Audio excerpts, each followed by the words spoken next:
सर्वे सन्तु निरामयाः सर्वे भद्राणि पश्यन्तु मा कश्चित् दुःखभाग्।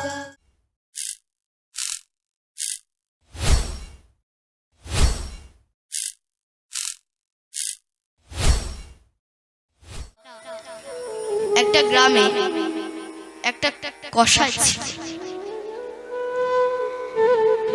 মাংস বিক্রি করত। নাম ছিল সদন কসাই। সে অনেক অনেক দূর মাংস সেল করত। গ্রামে তার খুব নামও ছিল। কি হয়েছে, সে সদন কসাই সে পথেতে পেরিয়ে যাচ্ছে, হাঁটছে। যেতে যেতে একটা পাথর সে কুড়িয়ে ফেলল। পাথরটা ভালো লাগলো, কাছে রাখলো এবং অদ্ভুত প্রভাব দেখলো সে পাথরটা। না কিরকম না, কেউ ধরে নিন বললো আমাকে 1 কিলো মাংস দাও। সদনা কষায় দাড়িপাল্লা নিত, মাংস দিত, তারপর দাড়িপাল্লাটা চাপাতো, তারপর সেই পাথরটাকে চাপাতো। দেখতো যে হ্যাঁ 1 কিলোই মাংস হয়ে যাচ্ছে। কেউ ধরে নিন বললো আমাকে 4 কিলো মাংস। সদনা কষায় দাড়িপাল্লাটাকে নিত, মাংস চাপাতো, আর একদিকে পাথরটাকে রাখতো। দেখতো যে হ্যাঁ 4 কিলোই মাংস হয়ে যাচ্ছে।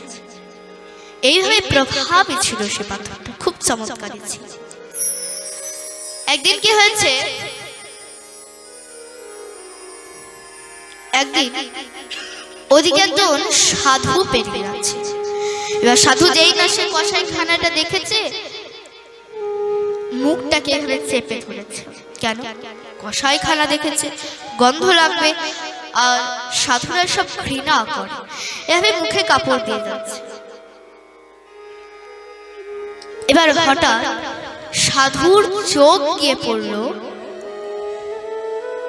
সেই দাড়িপাল্লার উপর, মানে যেটাতে সদর মাংস ওজন করে করে সবাইকে দিচ্ছিল, ওই দাড়িপাল্লাতে নজর গেল।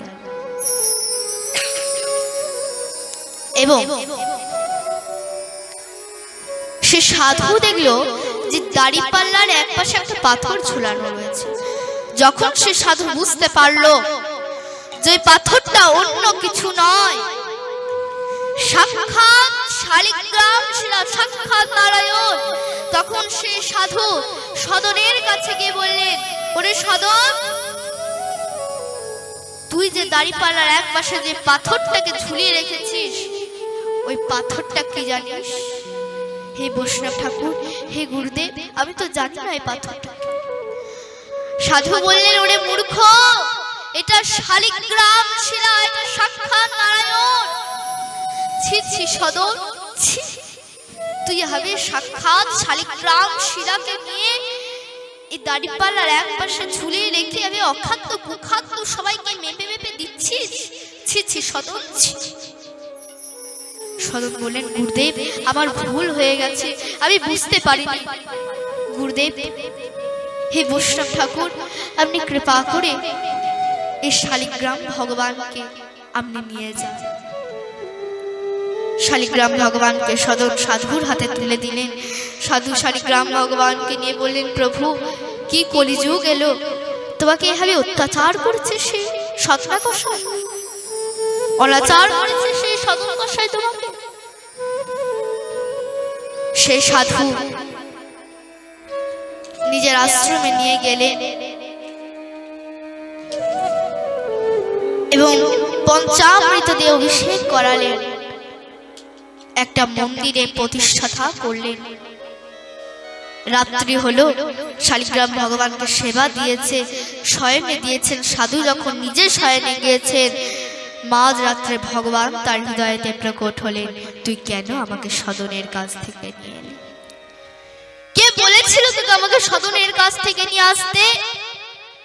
এত বাহাদুরি কেন দেখালি তুই?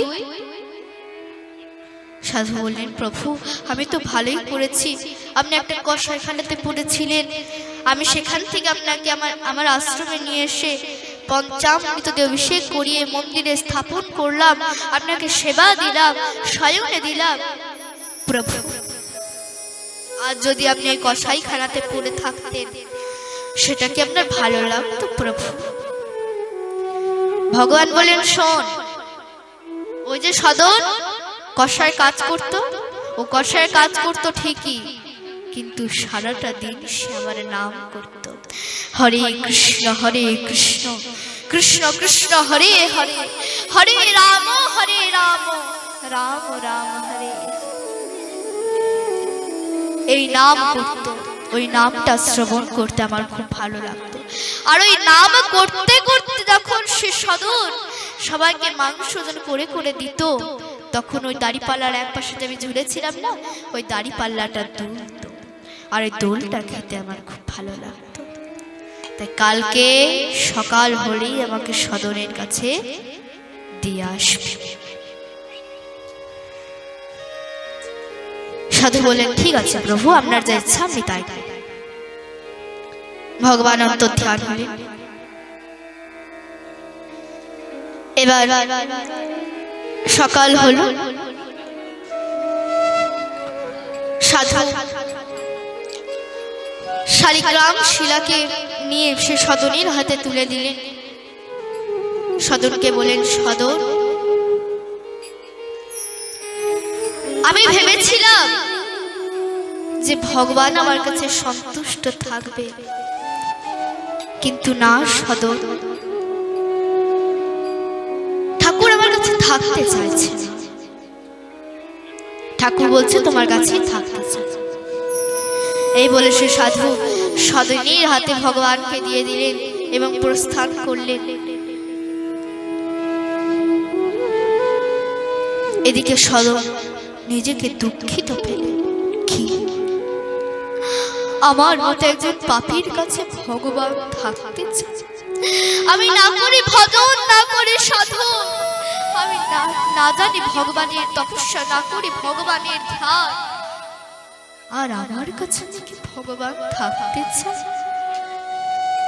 না না, আমি আজ থেকে কসাইয়ের কাজ আর আমি করবো না, ছেড়ে দিলাম আজ থেকে কসাইয়ের কাজ।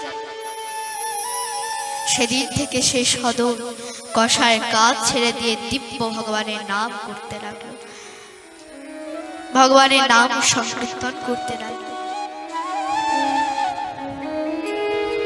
তো সদন একদিন মনে মনে ভাবছে, সারাটা জীবন তো আমার কসাইয়ের কাজ করে চলে গেল, তো যাই আমি একটু নীলাচলে গিয়ে প্রভু জগন্নাথ দেবকে দর্শন করে আসি। এই বলে সেই সদন কসাই, সেই সদন হা জগন্নাথ হা জগন্নাথ হা জগন্নাথ বলতে বলতে প্রভু জগন্নাথ দেবকে দর্শন করতে যাচ্ছে। মা এবার সে সদন যেতে যেতে একটা নগরে পৌঁছেছে। সেই যেই না সে নগরে পৌঁছেছে, সেই একটা গৃহবধূ সে সদনকে ডাকতে লাগলো, হে বৈষ্ণব ঠাকুর, কৃপা করে দিকে আসুন, কিছু কথা আছে আপনার সাথে। সদন গিয়েছে, দেবী বসতে দিয়েছে, আসুন আসুন বসুন। সদন বসেছে। কিছুক্ষণ পর সে দেবী বেরিয়ে এসে বলেছে, আমি আপনার রূপে মুগ্ধ হয়েছি, তাই আমি আপনাকে বিবাহ করতে চাই। তো দেখুন না, সদন কসাই কাজ করতো ঠিকই, কিন্তু অপরূপ সুন্দর দেখতে ছিল। এরকম হয়ে যায়, কেউ ধরে নিন কসাই কাজ করছে বা কোনো খারাপ কাজ করছে, কিন্তু দেখতে অপরূপ সুন্দর, ঠিক তেমনি সেই সদন কসাইয়ের কাজ করতো ঠিক, কিন্তু অপরূপ সুন্দর দেখতে ছিল। তাই সে কন্যা বলে, আমি আপনার রূপে মুগ্ধ হয়েছি, তাই আমি আপনাকে বিবাহ করতে চাই। সদন বললেন, ছি ছি দেবী, ছি, এ তুমি আমাকে কি শোনালে? আমি প্রভু জগন্নাথ দেবকে দর্শন করতে যাচ্ছি, আর তুমি আমাকে কি শোনালে দেবী? তুমি স্মৃতিতে সিঁদুর পরে রয়েছো, তোমার হাতে শাখা রয়েছে, তোমার স্বামী ঘরে শয়ন করছে, আর তুমি নাকি বলছো তুমি আমাকে বিবাহ করতে চাও? ছি ছি দেবী ছি। তখন সে কন্যা বলেন, আচ্ছা আমার স্বামীকে নিয়ে যত আমরা সমস্যা না, দেখাচ্ছি। কাছে ছিল একটি তরোয়াল, ওই তরোয়ালটাকে নিয়ে গিয়ে ঘরের ভিতর গিয়ে দেখলেন তার স্বামী শয়ন করছে। তরোয়ালটাকে নিয়ে গিয়ে তার স্বামীর মস্তক সেখানে ছেদন করে দিলেন, টুকরো টুকরো করে হত্যা করে ফেললেন। সেই রক্তাক্ত অবস্থায় সেই কন্যা সদনের কাছে এসে দাঁড়িয়েছে, দেখুন আমার স্বামীকে নিয়ে যত আপনার সমস্যা ছিল না, আমি নিজের হাতে আমি আমার স্বামীকে হত্যা করে ফেলেছি, এবার তো আপনি আমাকে বিবাহ করবেন। সদন বললেন, ছি ছি দেবী। সদন তো অবাক দৃষ্টি তাকিয়ে রয়েছে। কি? সদন বললেন, ছি ছি দেবী, তুমি আমার জন্য এইভাবে তোমার স্বামীকে হত্যা করে ফেললে? না না দেবী, তুমি যা করবে করে নাও, আমি তোমাকে বিবাহ করতে পারবো না। আমি প্রভু জগন্নাথ দেবকে দর্শন করতে যাচ্ছি, আমি তোমাকে বিবাহ করতে পারবো না। তখন সে কন্যা বলেন, আচ্ছা তবু আপনি আমাকে বিবাহ করবেন না? দেখুন আপনি যদি আমাকে বিবাহ না করেন, আমি চিৎকার করে গ্রামের লোককে জড়ো করে আপনাকে শাস্তি দেব। বললেন, তুমি যা করবে করো, কিন্তু আমি তোমাকে বিবাহ করতে পারবো না। তবু বিবাহ করতে পারবেন না? দাঁড়ান দেখাচ্ছি মজা। সেই গৃহবধূ চিৎকার করে সেখানে গ্রামের লোককে জড়ো করে, এবং সেখানে সদনকে কি শাস্তি দেওয়া হলো দেখুন, সদনের দুটো হাত কেটে দেওয়া হলো। সেই কাটা হাত নিয়ে সদন দণ্ডি কাটতে কাটতে হা জগন্নাথ, হা জগন্নাথ, হা জগন্নাথ বলতে বলতে নীলাচলের দিকে রওনা হচ্ছে। দেখুন দুটো হাত নেই, তাও সে দণ্ডি কাটতে কাটতে যাচ্ছে। সারা রাস্তাতে একদম রক্ততে ভরা, তাও সে দণ্ডি কাটতে কাটতে যাচ্ছে। হা দেখো দেখো প্রভু, তোমারও হাত নেই আমারও হাত নেই, তুমি আমাকে তোমার মতো করে নিলে না, তুমি আমাকে এই রূপে দর্শন দিতে চাও, ঠিক আছে প্রভু। হা জগন্নাথ, হা জগন্নাথ বলতে বলতে যাচ্ছে। যেই না সে নীলাচলে পৌঁছিয়েছে, সে নীলাচলে যেখানে তীর্থযাত্রীরা গিয়েছিল, সবাই সে সদনকে দেখে অবাক দৃষ্টিতে তাকিয়ে রয়েছে। কি? দুটো হাত নেই, রক্তাক্ত অবস্থায় দণ্ডি কাটতে কাটতে হা জগন্নাথ, হা জগন্নাথ, হা জগন্নাথ বলতে বলতে আসছে। অবাক দৃষ্টিতে তাকিয়ে রয়েছিল সদনের দিকে তারা। এদিকে প্রভু জগন্নাথ দেব পূজারীকে বলেন, হে পূজারী, আমার এক পরম ভক্ত আসছে, তুমি তাকে পালকিতে করে তুলে নিয়ে এসো। পূজারী দৌড়ে গিয়েছে, চিৎকার করে বলেছে, এখানে প্রভু জগন্নাথ দেবের পরম ভক্তকে। সেদিকে সবাই তো বলছে, ও বলছে আমি পরম ভক্ত, ও বলছে আমি পরম ভক্ত, ও বলছে আমি পরম ভক্ত, সবাই বলছে আমি পরম ভক্ত, আমি পরম ভক্ত। কিন্তু এদিকে সদন কি বলছে দেখুন মা। আহা, প্রভু জগন্নাথ দেবের পরম ভক্ত এমনকি প্রথমে আমি তাকে প্রণাম করে আজ আমি ধন্য হব, তারপর আমি প্রভু জগন্নাথ দেবকে প্রণাম করব, আজ আমার জীবন ধন্য হয়ে যাবে। দেখুন মা, যারা প্রকৃত ভক্ত হবে তারা কখনো নিজেকে ভক্ত বলে প্রমাণ করবে না, কারণ ভরা কলসি কখনো আওয়াজ করে না। যাদের মধ্যে প্রচুর পরিমাণে ভক্তির শ্রদ্ধা জ্ঞান থাকবে তারা কখনো নিজেকে ভক্ত বলে প্রমাণ করতে চাইবে না যে আমি পরম ভক্ত। আর দেখবেন যাদের মধ্যে অল্প পরিমাণে ভক্তি শ্রদ্ধা জ্ঞান থাকবে তারা চিৎকার করে বেড়াবে, আমি পরম ভক্ত, আমি পরম ভক্ত। তাই এদিকে পূজারী কিছু খুঁজে না পেয়ে আবার প্রভু জগন্নাথ দেবের কাছে ফিরে গেলেন। প্রভু জগন্নাথ দেব বললেন, কি হলো? পূজারীজি বললেন, প্রভু কিছু খুঁজে পেলাম। আমি চিৎকার করে বললাম, এখানে প্রভু জগন্নাথ দেবের পরম ভক্ত, এমনকি সবাই তো বলছে আমি পরম ভক্ত, আমি পরম ভক্ত। তখন প্রভু জগন্নাথ দেব কি বললে জানে? যে আমার যে পরম ভক্ত সে কখনো বলবে না যে আমি পরম ভক্ত। তখন পূজারীজি বললেন, প্রভু তার লক্ষণ তো কিছু বলুন। বলে, দেখবে যেমন আমার দুটো হাত নেই, তারও তেমন দুটো হাত নেই। সে দণ্ডি কাটতে কাটতে রক্তাক্ত অবস্থায় হা জগন্নাথ বলতে বলতে আসছে। যাও, শিগগিরই যাও, তাকে পালকিতে করে তুলে নিয়ে এসো। পূজারীজি দৌড়ে গিয়েছে। যেতেই সবাই পূজারীকে ঘিরে ফেলেছে। আমি পরম ভক্ত, আমি পরম ভক্ত। পূজারী বললেন, সরো, আমি দেখছি প্রভু জগন্নাথ দেবের পরম ভক্ত। পূজারীজি দূর থেকে দেখেছে, হ্যাঁ, সেই সদন একটা রাস্তাতে দণ্ডি কাটতে কাটতে রক্তাক্ত অবস্থায় হা জগন্নাথ বলতে বলতে আসছে। দুটো হাত নেই তার।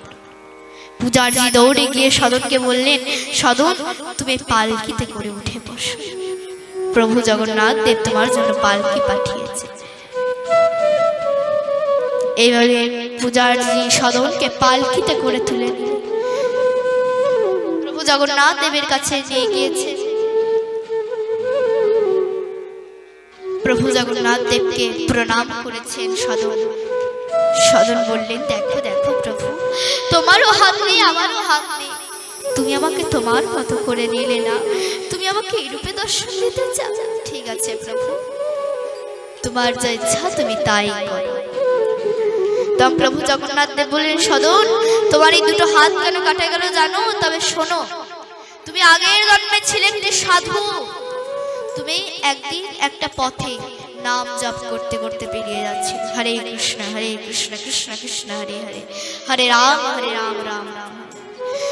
তো এই বলে তুমি পথেতে বেরিয়ে যাচ্ছি, যেতে যেতে তোমার চোখের সামনে একটা গরু ছুটে ছুটে আসছিল। পিছন পিছন একটা কসাই তরোয়াল নিয়ে সেই গরুটাকে হত্যা করবার জন্য আসছিল। তো গরুটা কোন দিকে গেল তুমি দেখলে। এখন সে কসাই যখন তোমাকে জিজ্ঞাসা করলো যে গরুটা কোন দিকে গিয়েছে আপনি দেখেছেন, তখন তুমি মনে মনে ভাবলে, আমি যদি বলে দিই যে গরুটা ওই দিকে গিয়েছে তাহলে তো আমারই পাপ লাগবে। তাই তুমি মুখে বলনি, তুমি হাত দিয়ে দেখিয়ে দিয়েছো যে গরুটা ওই দিকে গিয়েছে। তাই এই জন্মে তোমার হাত দুটো কাটা পড়ে গেল। আর ওই যে ওই কসাই ও গৃহবধূর স্বামী হয়ে জন্মগ্রহণ করলো, আর ওই গাভী ও গৃহবধূ হয়ে জন্মগ্রহণ করলো, আর তুমি এক কসাই হয়ে জন্মগ্রহণ করলে। আর আগের জন্মে কসাই ও গাভীটাকে হত্যা করে ফেলেছিল, এই জন্মে ওই গাভী তার স্ত্রী হয়ে জন্মগ্রহণ করে তাকে হত্যা করে ফেলল। তাই মা, আমাদের সকলকে আমাদের কর্মের ফল ভোগ করতে হবে। আমাদের সকলকে নিজেদের নিজেদের আমরা সবাই কর্মের ফল ভোগ করব। তাই তো ভগবান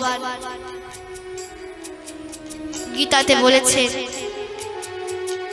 অবশ্যমেব ভক্তব্যম কৃতম কর্মশুভম, অবশ্যই তোমার কর্মের ফল তোমাকে ভোগ করতে হবে। আমাদের সকলকে আমাদের কর্মের ফল ভোগ করতে হবে।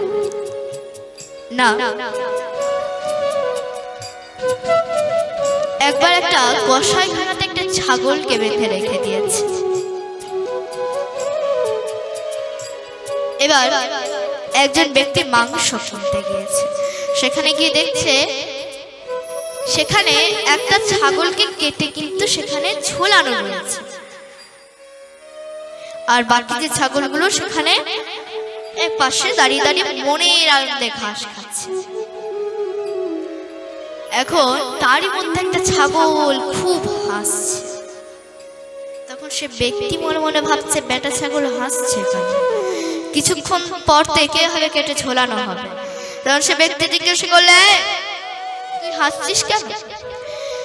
কিছুক্ষণ পর তো তোকে ওইভাবে কেটে ঝোলানো হবে। তখন সে ছাগলটা মানুষের মতো কথা বলে উঠল, হে মনুষ্য,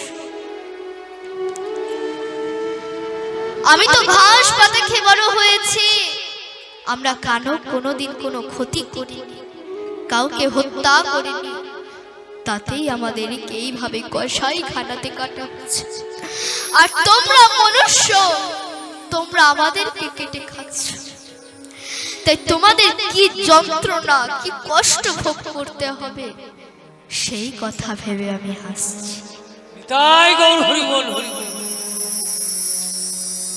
তাই মা, জীব হত্যা করা মহাপাপ, আর জীব হত্যা করলে আমাদেরকে নরক ভোগ করতেই হবে। কারণ ভগবান নিজেই গীতাতে বলেছেন, অবশ্যমেব ভক্তব্যভূতং কর্মসুভাষ, অবশ্যই তোমার কর্মের ফল তোমাকে ভোগ করতে হবে। আমাদের সকলকে আমাদের কর্মের ফল ভোগ করতে হবে।